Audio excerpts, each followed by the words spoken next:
Dosta TV en marche, Mbotena Balandia, Dosta TV, on a fidélité, la mieux toujours pour davantage merci. Bobike, Moussala, autre s'engager dans mon pour nous sa bien d'information politique, vous avez préoccupé. Mboka, au Bako, Batiki, là, Congolais, la combat République démocratique du Congo. Babel, il y a assez au Bélé dans votre Kinaï. Et le bas Bible en français, l'homme vivra par la sueur de son front. Mais ceux qui ont comme privé, on est désolé. Tu as vu pour la bien numéro politique, mon Mboka, les comédiens Ali. Au cadre de la IDPS parti cher, il y a une série de Amoulma et Sigapi. Ensemble, conclave, parce que le Cameroun opposé toujours problème.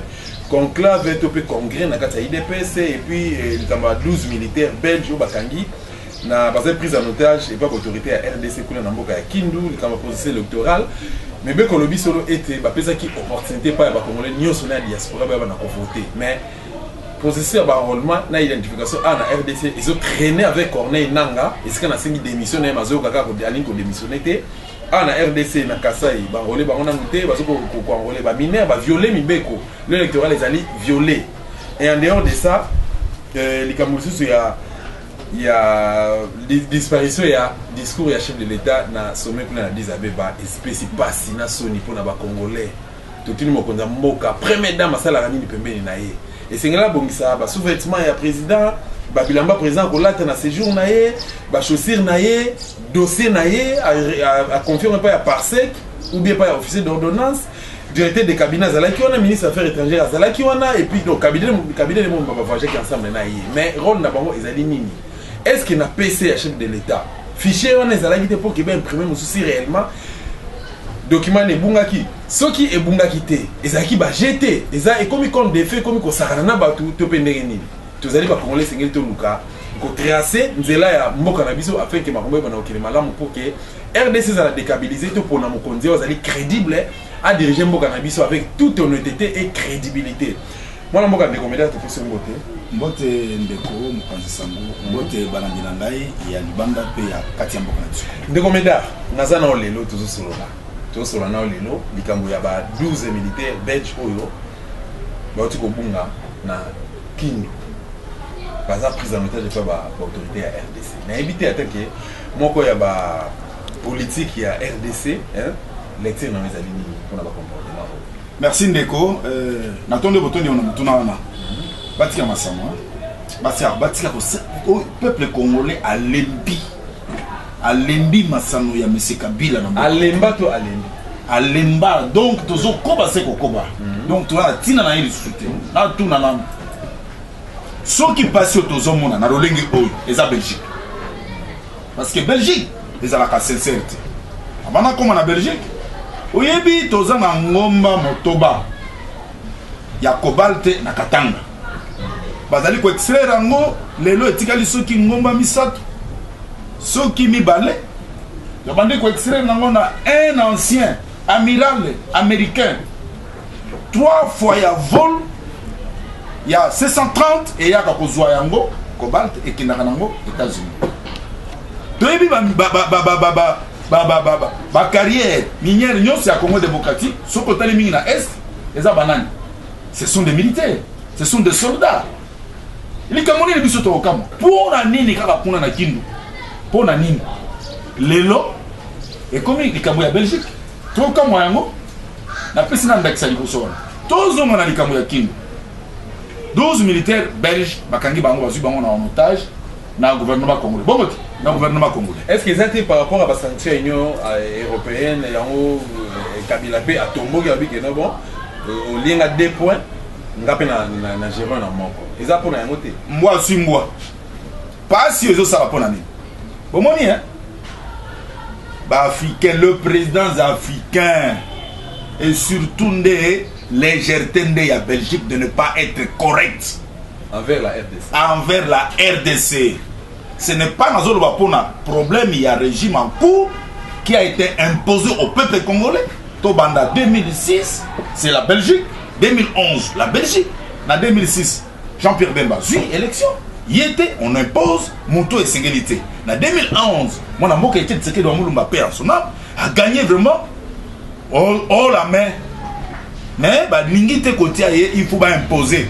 Belgique a pour la Nini Babylone parce que bango na au régime ensemble baza ba moins sérieux. Il faut eloko modèle wana été ya bango ba monique ba banda ko collaborer na depuis ba banda kanani avec un irresponsable na lolenge oyo bazo sutuka kuna que non il y a 12 militaires belges bakangi bango baza na côté ya Kindu pona nini basosola baza la sérieuté mboka etambolaka na logique moko normal, c'est-à-dire gouvernant, c'est-à-dire na tolo banini ba responsabilité entre État et État, ba intérêt ezali ya le deux peuples, peuple belge na peuple congolais. Mais oye comment okokuta kuna, ce sont des individus à caractère individuel, à caractère privé.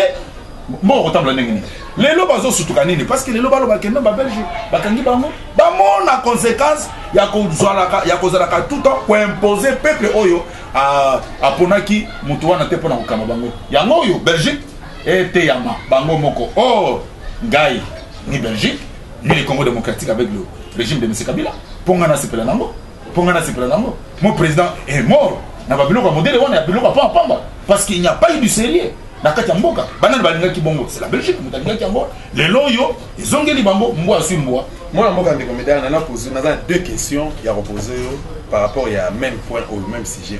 Mais je vais répondre par oui ou non. Si vous argumenter, on a fait 5 secondes. Moi, je vais répondre général ou colonel américain. Pour lui, général ou colonel américain. Ancien amiral. Voilà. Quand il y a l'atterrissage dans l'avion américain, tout à fait, tout le monde y est, tout le monde y est. Ils ont des signataires. Ils ont na mboka ya mutu opoko ya na ndako na yo na ko ya teke na zo stylo na yo sans aucune autorisation. So personne n'a droit d'asile na okota. Est-ce que ils ont la complicité na autorité na biso ou pas? Mais c'est vrai, souveraineté exacte. Ce n'est pas un état. Na yebisa yo bokonzi na mabele ezali eloko moko. Bokonzi na mabele ezalaka eloko moko. Soki souveraineté exacte, c'est-à-dire bokonzi ezate yango na bazo ko sakana na mboka na biso Congo démocratique ndenge nini mutu réellement soki ba poni mokonzi akoloba ke non ngai naza na responsabilité ya peuple oyo peuple alobi ke muta okamba biso ye alors mutu soki azana illégitimité lolenge nini ya okamba nyo sezo sakana wana est-ce que souveraineté ezali indépendance mboka na biso ezali ça c'est voir que non bato bazo kamba baza ba léger. Deuxième sous-question pour tous ceux qui s'en point wana mon mboka ndegomeda olobi na 2006 et puis na 2011 avec Jean-Pierre Bemba tu as encouragé puis te soutenir tu peux sur moral que dans ces pays et puis père son âme Etienne Tshisekedi au monde en 2011 et comment dirais Joseph Kabila a échoué qui lamentablement mais la RDC va imposer qui est moto au peuple à voter à côté. Na 2001 après le waya Mosé Laurent Désiré Kabila est-ce que va imposer Belgique a contribué pour que Joseph Kabila a fait d'awana ou bien ils ont la volonté et la classe politique puis la volonté et la population RDCienne. Classe politique to population congolaise yango tozo rango sikoyo po to mona ngolo merci na mutuna na sepeli bande ko mutuna kitoko ya tuningai omoni likambo tozo kinela régime ya M. Kabila c'est-à-dire toute la communauté internationale va lobby que pour M. Kabila sikoyo après Kabila baye la biso scénario T soki to lingi to bima na impasse ya crise na Congo démocratique il faut application ya accord ya 31 décembre par conséquent il faut dernière volonté de Etienne Tshisekedi pour okamba mboka esengeli na kati na primature esengeli za soki bakoyela biso ba scénario lokolo tozo vivre na mboka na biso régime Kabila eza scénario Mosé Akufi d'abord avant Mobutu Akei Tomoni au lieu de la personne qui était sur le terrain ici l'homme le peuple congolais c'était moi na mboka Etienne Tshisekedi toujours le baquet paix en son âme il fallait bango surtout l'extérieur la communauté internationale fallait baser là tellement sérieux il y a qu'on que non au Congo démocratique il y a quelqu'un il y a un baobab pour le politique mais batala qui Etienne Tshisekedi a fait boire monde entier na lolenge nini esengela ki na lolenge na ye mboka ko telema balingaki kaka Congo démocratique za la des autres lelo ba conséquences za bisote ba conséquences za bango na ba aventure na bango na ba scénario na bango bazo sala ba kanisi c'est bien yango tozo boya actuellement le régime Kabila n'existe pas. Kabila c'est déjà effacé. Kabila appartient au passé. Même procédure ya kobimisa Congo na kati ya impasse oyo poto reconnaître en tant que président na mbula moko oyo alingi yangote a mateli accord ya 31 décembre ya alingi yangote alors si koloko la zate nous voyons après Kabila communauté internationale, surtout la Belgique. Bon, tika koye la biso Babilena landa. Ah, surtout parce qu'il y a double nationalité. Tolingi Angote, un premier ministre au Congo démocratique, il est belge. Un ministre en RDC, il est français.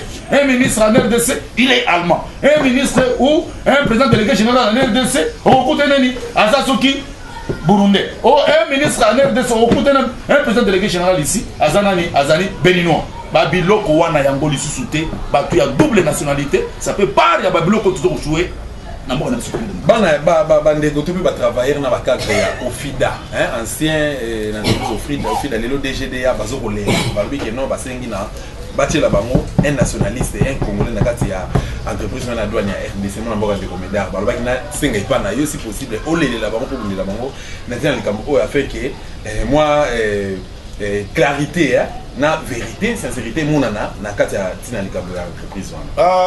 ndeko na ngai mutuna oyo eza ba mutuna otozoloba ya kokangola bana Kongo se di bana Kongo nyonso amona ayoka pe asosola po lobby scénario eza lisusu te na koyebisa yo tango ekomi ya kolela ingérence ozo bazo kosa balinga okende kosala scénario na bango ingérence avec un message inutile fabriqué ingérence. Mais l'ingérence d'abord commence par le Congo démocratique. La tête du Congo démocratique c'est de l'ingérence. Il y a le Burundi, il y a le Rwanda, l'Ouganda, la Tanzanie, tout ça c'est de l'ingérence en RDC. Ah bon aussi quand il y a besoin de l'ofida par exemple c'est de l'ingérence. Moutazo Kambambo, Kazo Kamba ofida, Moupaya. Finalement on va les amis. Tant qu'ingérence ça va te prendre ingérence de la communauté internationale, ingérence de la Belgique, de la France. Oh yo tout ça n'a pas ingérence c'était. Bana mboko eza ingérence c'était ingérence nazali koloba sembo ya mboko na bisoko. Nakanzi ba question ça nga ba réponse za mona mboka ndeko média na si ba congolais boza ko sepela tous ça la msala vraiment pour comprendre la vraie vérité. Donc il y a la différence oyo na oyo et kokani ta laisser comprendre mona mboka ndeko média président de la République démocratique du Congo mona mboka Joseph Kabila Kabange bien que azali illégitime mais akenda ko représenter biso na Addis Abeba récemment d'autres la semaine passée na évité voyage na été mission na wana ezalaki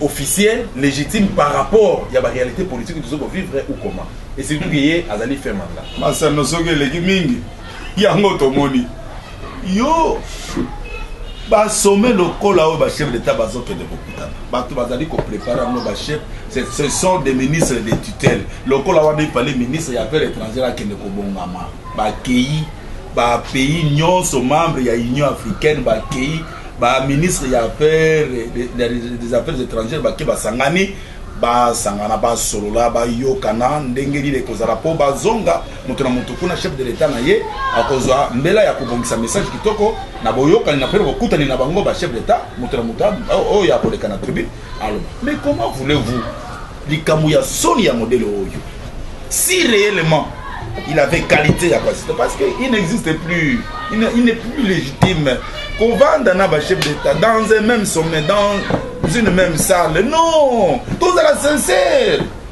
biloko ya modèle oyo na ke kuna message o esengela pesa na kati ya miani exact est-ce que réellement message ezalaki comment voulez-vous nani oyo un chef de l'état ba tu bazalaki soki mitano la délégation message ebungi karabo omoni Masano ezali malamu te mboka mamango na Masano te na makambo ya modèle wana oh je peux dire que j'ai la grippe je peux dire que j'ai la grippe oh wana na loba ah hier mutalobi qu'il fallait passer un message mususa lobi non président ici chef ici ce n'est pas la RDC ba yego sosolaka tango yango bande kotoza na tango ya kosala Masano lisusu pona mboka na biso Congo démocratique batu oyo bakambi mboko na Masano il faut etumbu pona bango elanda bango parce que mboko soki etumbu ezate ezali mo na sujet on déromédaire à l'objet cette parcelle n'est pas à vendre et ce n'est plus le moment ya ko sala ba aventure au beta zeke ba zeke donc j'ai à loterie pour la RDC tout ça oyo ou bien tout tia oyo ezande ya mona biso ba pandisa to ba chaîne musubo hôtel à YouTube Dosta TV na ba chaîne mususu. Il faut qu'il y ait la différence tous les professionnels. Tout ça, on peut être bandeko bazala informé peut-être bunda pona mboka na bizala décabiliser. Moi mboka ndeko meda. Constitution et sengina tout citoyen congolais. Babi que azana droit ya voter. Pour que a voter, il faut qu'il y ait un centre ya seni ba identifier et puis azwa carte na ya enrôlement. Mais depuis makambo banda avec Abe Maluma paix à son âme bien qu'il y a peut Bukangalonzo avec Ngomulunda, azaki pe Bukanga Lonzo, mais du moins, na point on a basal qui il faut respecter mon un mois et demi, donc plus ou moins 2 mois.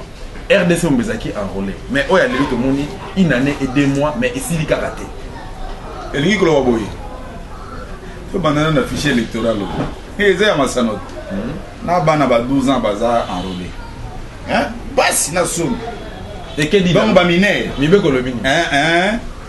Nani oyo azali kokende na droit et devoir récivique, c'est-à-dire na ba mesure préélectorale to na kati ya vote. C'est-à-dire moto yo azali déjà majeur akokisi mibu zomi na mwambe ya mbula topé 18 ya mibu 18 ans. Voilà. Ah bongo ba oyo baza bilenge ba mineur kuna bazo kende kosala nini, c'est-à-dire pona bango élection ezalité bango ba bongisaki ke ata ba mibu mibu mine mitanu na sima to kosala ka élection bakanisa ki na Mese Kabila ekozala ka pété. Donc fichier électoral oyo poto kende nango élection ezali moi pasi mingi, mais pona ngo biso to kende po masano oyo Mese nanga zo kosala oyo atunaka pe banano baninga ba utoko lekate pona nini kaka buzoba tuzo continuer na mboka oyo eza na tina te eza d'abord soni na makambo zo lekana mboka na biso pona makambo itali enrôlement ngo pe okomona bato bazwaki formation eza bango te bato bazo sala sikoyo ezali ba oyo tozoli koloba ke bazali komekola wana mais eza kokende na lombango te yango ozomona ke ti lelo Kinshasa vraiment eza mawa mingi ata bato bazoba sanza misa pour na ville promesse Kinshasa mais na ebite place to koma so to koma sanza zomi pour na ville Kinshasa eza na rôle. Mais il y a le baki hôpital le 31 juillet à cause de sa camunions c'est non d'accord na ozali mopanzi sango na ko lika ke ata lelo na simanzanga kobima awa tambola nano ba centre ya enrôlement ezali awa tala scénario zolo mukolo moko bazana pasi bazana difficulté pour enrôler le fisc ata 50 personnes et ça kende ko vivre yango. Moi moi quand les commentaires toujours la même ordre d'idée mibe ko le bisolo était ba pesi nzela na bande ko diaspora ba congolais diaspora ba na ko voter mais jusqu'à la preuve du contraire bazo beta li solo corner nanga jusqu'à la preuve du contraire au beti li solo moko te pour la enrôler bande ko diaspora même au bazana simanda même ba bazana Rwanda na Rwanda esika ba Bukanga Lonzo bazali même ba bazana Burundi na Angola awa na simanda kuna biso na Brazzaville na Gabon ti ba bazana na Europe na ba continent mususu li solo e betanité nanga beti li solo de comédar lecture mes années malam en tout cas bande ko nanga ya libanda boyebi tina bazo bangela bino plus de 4 millions mutako pesa tamfa moko na Mese Kabila toute la diaspora plus de 4 millions oyo bako kende na vote mutu moko akopesa tamfa na Kabila yango wana nanga sala scénario na ye po bande ko wana ba vote ni sont des Congolais bazali ba Congolais nde azo banga soki bo se faire enrôler boko pesa bango ata voix moko te ebi ke bozali ko appartenir na scénario na bango te nde yango bazo banga bino. Ndeko meda esika o Joseph ke basala ba miracle na lors ya élection kula na est-ce que na habité makambo ele ka yindengeni ya ba enrôlement soko za information bande ko zolanda biso oui mais est-ce que ça va miracle miracle oui miracle oh ya zo ka ba Rwanda ba ko se faire enrôler na Congo démocratique to bazui bango ba ye ba voter ba bini ba ke kuna na mboka na wana ne miracle yango to lobi pona ye abo pia mbala oyo esengeli mwana mboka ya solo oyo aza Congolais de père et de mère makambu ya bandambu to douteuse eza de sous-souté ba miracle wana na est de la République da obi que place ba tozo vivre na difficulté pasi eza est Fizi eza na kati da problème Goma eza na problème Beni eza na problème Butembo eza na problème presque partout biteni nyonso ya mboka na biso kuna problème ezali nani akosepela na lolenga wana banda bazali awa depuis 2001 ti lelo oyo esengo ezali te bandeko on dirait bazalaka ba Congolais te on dirait baza ba futeli na kata Congo démocratique elingi koloba nini c'est-à-dire na lobi bokonzi na mabele ezalaka eloko moko bokonzi na mabele ezalaka eloko moko mais soki ozomona souveraineté ezate c'est-à-dire mokonzi wana ezalaka ya bango te mokonzi na mabele ezalaka eloko moko maloba ya mwana mboka ndeko meda ngana zo pour mettre en garde ba Rwandais ba Burundais ba Ougandais na ba nationalité nyonso oyo bazali ndeko plutôt nyonso ba étranger nyonso bazali concerné te na ba problème interne oyo préoccupé République démocratique du Congo botika koya kwa mbouye Corneille nanga sokozo kwa kosala mosala ti na sengi démission na yo ba rwandais ba soldats rwandais ba militaires même ba policiers o ba travailler na Kabila boza ba politique ba soldats rwandais boza ba étranger bokende ko sécuriser ba mboka na bino police na ba service de sécurité ya bino ba sécuriser ba citoyens ya mboka na bino botika ba faire politique privée to nyonso concerné RDC botika ngo epa ya ba congolais wana ngai do c'est le peuple d'abord na mettre bino en garde à que vous pandisa ngo ya république démocratique du Congo ndekomeda bikambo ezali ko tunza IDPS lelo virus écoute encore une fois na IDPS moi la mboka Bruno Tshibala a révoqué secrétaire général à IDPS na kombo ya Jean-Marc Kabundi na ba fonctionnaire pe a nommé Félix et Etienne Tshisekedi Antoine plutôt Tshisekedi Tshilombo na isika wana réaction no bizanini moi masano mon IDPS presque comme nango mon esprit supérieur ya Etienne Tshisekedi ndenge zo tout ambenge ndenge zo sala batu nyonso yo bazalaki na kati ya complot ya liwa Etienne Tshisekedi ba ko subir ba conséquences moko peuple congolais a ko découvrir bango. Mais comment président Koufi Moutou moko te texte moko à partir te ako assumer d'abord intérim et puis Moutou moko te ako texte moko à partir te ekolongola mutu na parti ngayo nazoloba nasa congressiste na date ya le 8 au 10 décembre 2010 na centre Mama Mobutu na 13e rue na limité ngai nazali congressiste to pesaki bokonzi ya konome pe revoquer na président Etienne Tshisekedi. Alors nyonso ezo sala masikoyo lolenge na sima na ye na lobi intérim ezali ya sanza moko mais comme lelo sanza mitano banda mona mboka kufi eloko moko te pour ani scénario poto balingi bazwa IDPS d'abord IDPS n'est pas vendre IDPS n'est pas une blanchisserie IDPS ezali marché pied te oyo balingi basala wana ezango lelo e bandaki na ba Félix balongoli Bruno Tshibala na tour na ye alongoli na alongoli Zuzu Jean-Marc Kabundi a dit Félix n'est pas à comprendre fallait la Félix Félix est crédible azali vraiment azali un vrai combattant ezo yebana nana crédible Félix Antoine Tshilombo Tshisekedi bon nde Tshibala za crédible te to Kabundi za crédible te omoni masango ezo yebana ndenge kaka balukaki bazwa IDPS bakende kokaba yango ekokaba mapete pe koteka mate yango tala bango na bango ndenge bazo mema parti oyo cher au peuple congolais balingi bazwa yango lokolo eloko ya lisano to likambo ya poche to likambo ya ndako ya mutu moi moko ndenge komeda ngana invité au téléma on va likambo avec beaucoup d'expressité ko bateko bazo na biso ba na tondi voilà parce que oui likambo na lobi bien texte moko te omoni Bruno Tshibala omoni Kabundi omoni Félix Tshilombo omoni ba aventure na bango e bandi ko yebana to kende biso nos na conclave ko pesa biso mbela ke parti UDPS ezonga na ba texte correct pe to ko kende kopona directoire moko politique provisoire et menabiso n'est-ce pas c'est linguistique batumine pour bakamba UDPS Mukongo moko muluba moko Muswahili moko Mukongo moko na mongala poto vanda biso nyonso simanango na kati nango to convoquer congrès à parti kuna na congrès to ko pona président à parti mais Félix n'a jamais Kabundi bango bazo ko prôner pour les congrès bazo pour privilégier congrès ils ont été sur la conclave nazo kamwa yama no bi ke buzuma sano l'équipe na UDPS. L'unique personne qui convoque le congrès, c'est le président du parti. Maintenant, le président du parti a zate, nani wa kozwa, mbela lobaki ngana convoqué le congrès. Aouti, wapi, to abota ma place, nini. Nani komuna ye. Les commandants to komi na suka, parce que nali sokuna kino ministre esili. Le bano suka na mukuse na une minute. Oui, na sengi ba de kono surtout na kimia, ata ba o bazali kosena na libanda mboka na biso za bomoko, parce que mboka na biso komi na suka. Mais bosunga, ndeko mwasi oyo akomona bisika bokomona ye. Nazoko pesa kombo na ye kiwoko ngonkama bisika zwami yo ya kozwa ye atika ye na maboko ya ba institution ya droit de l'homme pour que ba ko songa place libota na ezalaki bazali sous-souté baza en débandade dans zomona na te mawamingi place komona basunga ndeko mwasi kiwoko ngonkama nodel vraiment esengo pona ba batikali balanda nga malamu Oh nazali ko bananga sembo na boutique la ko changer te nazali congolais ya lolenge esengeli pona mboka ho.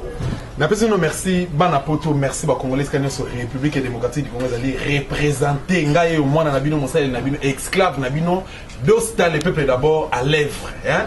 Bon la dosta TV botika la connecter la dosta TV eza na innovation eza inspiration. Mais c'est parce que tu as dit Moussala Mouté, Moussala Naya Sala, Moussala Naya bien. Na pesi merci, na bino nyonso bopesa biso confiance.